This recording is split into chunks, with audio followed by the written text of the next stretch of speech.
Olá, mulher linda, sábia que edifica o lar. Eu sou Eliane Cristine e estamos lendo juntas o livro Uma Mulher Amorosa, de Jean Brestin. Esta leitura foi autorizada. Para a aquisição do livro, entre em contato com a editora Bivi Books. Leitura número 12. Amar é uma escolha. Pai, eu oro pela amiga que me ouve. Que todos os dias escolhamos amar e servir ao Senhor.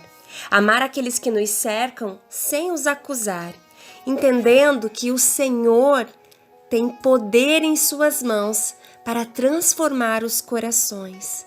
Nos ajude a compreender e discernir o teu tempo, Pai. Em nome de Jesus, amém. Escolher amar as pessoas é fácil. Contudo, quando as coisas estão indo bem. Quando é primavera e a terra está cheia de nova vida, quando suas amizades são prósperas, quando você tem um marido adorável para lhe apoiar e quando o seu filho traz em casa a nora dos seus sonhos que lhe dá lindos netos. Não é tão fácil, contudo, quando os tempos são difíceis. Quando você foi arrancada da terra prometida e levada à terra dos seus inimigos. Uma terra de imoralidade, uma terra onde adoram a deuses estranhos que pedem coisas terríveis como os sacrifícios de bebês no altar. Quando você chega, seu marido morre. Depois os seus filhos desejam permanecer naquela terra, não por enquanto, mas por um bom tempo. Eles se apaixonaram por meninas moabitas e logo se casaram. Durante os anos seguintes, a aridez da sua vida continua, pois não nascem netos. Seu marido se foi, seu lar se foi e os seus braços estão vazios. A vida é tão cinzenta quanto a nuvem de um temporal de inverno. E ainda, mesmo nos tempos mais difíceis, Noemi escolhe amar. Ruth é a heroína deste livro, mas ela tem um modelo em Noemi. Se você parar para pensar um pouquinho a respeito da sua vida, será que você consegue se recordar de pessoas que em tempos difíceis escolheram amar a você? Um tempo que estava difícil na sua vida, mas ainda assim alguém decidiu te amar da maneira na qual você estava. Como mencionado anteriormente, Noemi é geralmente conhecida como a versão feminina de Jó. Não é justo que ela, assim como Jó, perca tanto. E além disso, ela, assim como Jó, ainda honra a Deus. Ela passa por um momento quando a sua fé estremece. Não a sua fé em Deus, mas a esperança de seu futuro na terra. O mesmo acontece com Jó, mas ambos retornam refinados como ouro. Ambos experimentam restauração de Deus e são conhecidos na história como pessoas que amaram a Deus, não em razão daquilo que Ele deu a eles, mas por causa do que Ele é. Noemi passa por diversas decepções. Primeiro, ela é afastada da sua terra, da sua casa, da sua cultura, dos seus amigos, dos seus demais parentes, para ir para uma terra estranha, de uma cultura estranha que adora deuses estranhos, que é Moabe. Depois ela perde o seu esposo, a Bíblia não relata como, mas ele morre. Depois ela passa pela experiência de ver seus filhos se apaixonarem por mulheres moabitas e decidirem se casar. Isso não era agradável inicialmente aos olhos de Noemi, porque Deus havia designado que o povo de Israel se casasse apenas com israelitas. E os filhos de Noemi casando com moabitas estaria trazendo consequências ali para a sua vida. Já falamos sobre isso em outros episódios deste livro. Mais à frente, Noemi continua em Moabe. E ela agora pede os seus 2 filhos. A Bíblia também não relata como, mas ela pede seus 2 filhos. E agora ela está viúva, empobrecida, porque os recursos lhe faltam. E agora tem mais 2 viúvas para que ela tenha que tomar conta. Então ela passa por diversas decepções. E Jó No capítulo 1, versos 4 ao 8, nós também conhecemos um pouquinho do caráter de Jó através da sua oração, quando ele diz assim: seus filhos costumavam visitar uns aos outros e cada vez um deles preparava um banquete e mandava convidar suas 3 irmãs para comer e beber com eles.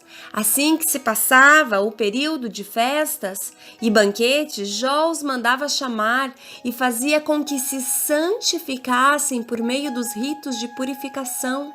Jó levantava-se ao romper da aurora e oferecia holocaustos, isto é, sacrifícios completamente queimados em nome de cada um de seus filhos, pois pensava, talvez meus filhos tenham pecado. Ainda que no íntimo de cada um, e assim blasfemando contra Deus em seus corações, e era assim que Jó vivia e procedia. A Bíblia relata que certo dia os anjos, isto é, os filhos de Deus, vieram apresentar-se perante o Senhor. E Satanás, o acusador, aproximou-se também junto com eles. Então Deus questionou a Satanás: de onde vens? E Satanás deu-lhe a seguinte resposta: de perambular pela terra e ir e vir pelos caminhos do mundo. Indagou-lhe então o Senhor: observaste o meu servo Jó? Em toda a terra não há ninguém como ele, ser humano íntegro e justo, que ama e teme a Deus e se desvia do mal. Esse era o caráter de Jó, um homem íntegro. Não havia outro na terra justo como Jó, que amasse a Deus e continuamente se desviava do mal. E aí nós vamos ler no livro de Ruth, no capítulo 1, no versos de número 8 e 9, o caráter de Noemi, quando ela fala com suas noras, dizendo: ide, voltai cada qual para a casa de sua mãe. Está lá em Ruth, no capítulo 1, versos de número 8. Que o Senhor vos trate com a mesma bondosa lealdade com que tratastes os falecidos e a mim mesma. Ela está se referindo aos maridos das moabitas, os seus filhos. E também a lealdade que trataram a própria Noemi. E a Noemi continua: que o Senhor conceda a cada uma de vós paz e segurança no lar de um novo marido. Em seguida, abraça-as e choram em voz alta. Noemi está abençoando as suas noras e está dizendo: vão, minhas filhas, sigam em frente, sigam para a casa dos pais de vocês e tenham um novo matrimônio, sigam a vida de vocês. Esse era o caráter e o coração de Noemi, dizendo e retribuindo a gratidão que ela tinha por essas noras que tinham sido leais aos seus maridos, que eram seus filhos, e que também tinham sido leais a ela.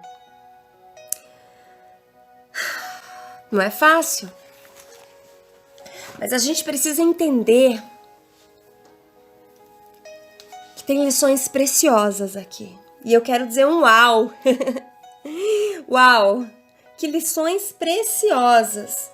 Porque, na verdade, tudo isso que Noemi está passando são apenas consequências das decisões e da vontade de Elimeleque, do seu esposo.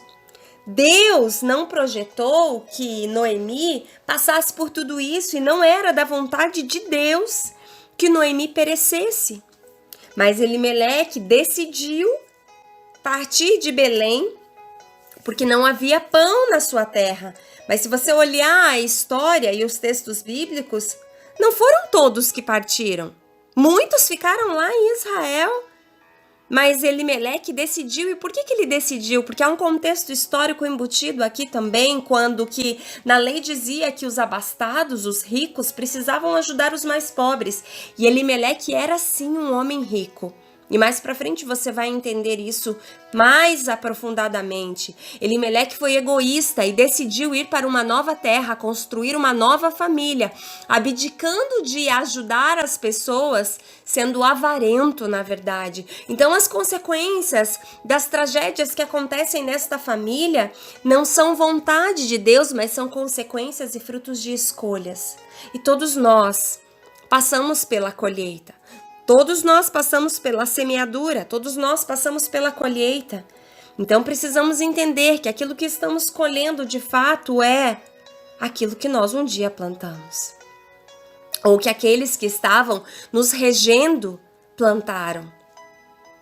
Mas é importante nós sabermos que Deus não nos projetou para o sofrimento, para as decepções, para o caos. Deus nos projetou para vivermos uma vida que glorifica o seu nome.